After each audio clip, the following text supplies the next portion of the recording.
తర్వాత మోడీ సర్కార్పై రేవంత్ పోరు, one nation one election, delimitation ఎజెండాతో మోడీ ముందుకు సాగుతున్నారు. తలసరి ఆదాయం ఎక్కువగా ఉన్న రాష్ట్రంగా తెలంగాణ రాష్ట్రం పూర్తి స్థాయిలో అభివృద్ధి చెందుతుంది.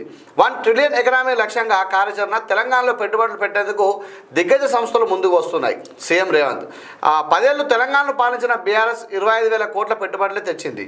14 నెలల వ్యవధిలోనే కాంగ్రెస్ ప్రభుత్వం 1,82,000 కోట్ల పెట్టుబడులు తీసుకొచ్చిందని చెప్పి సీఎం గారు చెప్తా ఉన్నారు. అలాగే కేంద్ర ప్రభుత్వం సహకరించకుండా తెలంగాణ అభివృద్ధిలో దూసుకుపోతా ఉంది. హైదరాబాద్ నగరాన్ని క్లీనెస్ట్ సేఫెస్ట్ సిటీగా అభివృద్ధి చేస్తున్నామని చెప్పి రేవంత్ రెడ్డి గారు చెప్తా ఉన్నారు. అయితే మోడీ సర్కార్పై రేవంత్ పోరు చేస్తూ ఉంది. మనకు రావాల్సిన హక్కులు సాధించుకోవడానికి మేము కృషి చేస్తూ ఉన్నాం, కొట్లాడుతూ ఉన్నాం అని చెప్పింది.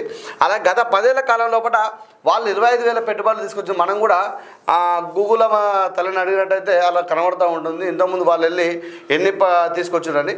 అయితే మన ఇప్పుడున్న రేవంత్ రెడ్డి గారిపై